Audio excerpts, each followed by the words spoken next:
ఉద్యోగులకు పెన్షన్స్కి స్వాగతం సుస్వాగతం. ఉద్యోగులకు పీఆర్సీ ప్రకటించాలి. టీఎన్జీఓ అధ్యక్ష ప్రధాన కార్యదర్శులు జగదీశ్వర్ ముజీబ్.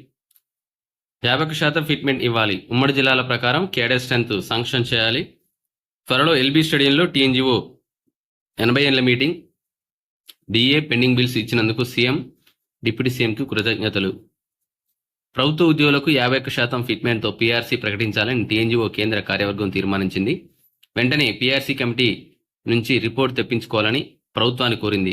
గురువారం నాంపల్లిలో యూనియన్ ఆఫీస్లో కేంద్ర కార్యవర్గ సమావేశం జరిగింది. ఈ మీటింగ్కు 33 జిల్లాల నుంచి అధ్యక్ష ప్రధాన కార్యదర్శులు, కేంద్ర కార్యవర్గం, హైదరాబాద్ సిటీ సంఘాల నేతలు అటెండ్ అయి ప్రభుత్వ ఉద్యోగుల సమస్యలపై చర్చించి పలు తీర్మానాలు చేశారు. మీటింగ్ అనంతరం టీఎన్జీఓ కేంద్ర సంఘం అధ్యక్ష ప్రధాన కార్యదర్శులు మారం జగదీశ్వర్ ముజీబ్ మీడియాతో మాట్లాడారు. ఇటీవల ప్రభుత్వం ఒక డిఏ ప్రకటించింది. మరో డిఏ కూడా ఏప్రిల్లో రిలీజ్ చేస్తామని ప్రభుత్వం ప్రకటించిందని, దీనిపై ఉత్తర్వులు ఇవ్వాలని జగదీశ్వర్ కోరారు. పెండింగ్ మెడికల్ బిల్స్ 180 కోట్లు, అలాగే డిఏ రిలీజ్ చేసినందుకు CM Revanth Reddy, deputy CM బట్టి విక్రమార్కకు వారు ధన్యవాదాలు తెలపడం జరిగింది.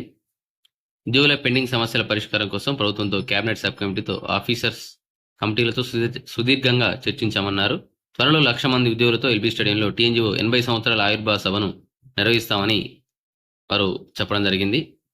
మిగతా పెండింగ్ బిల్స్, సిపిఎస్ రద్దు, ఉమ్మడి జిల్లాల్లో క్యాడర్ స్ట్రెంత్ మంజూరు, గచ్చిబౌలి ఇండ్ల స్థలాలను ఈ విధంగా రకరకాలుగా ఉన్నట్లయితే ఇవన్నీ క్లియర్ చేయాలని చెప్పేసి వారైతే కోరడం జరిగింది.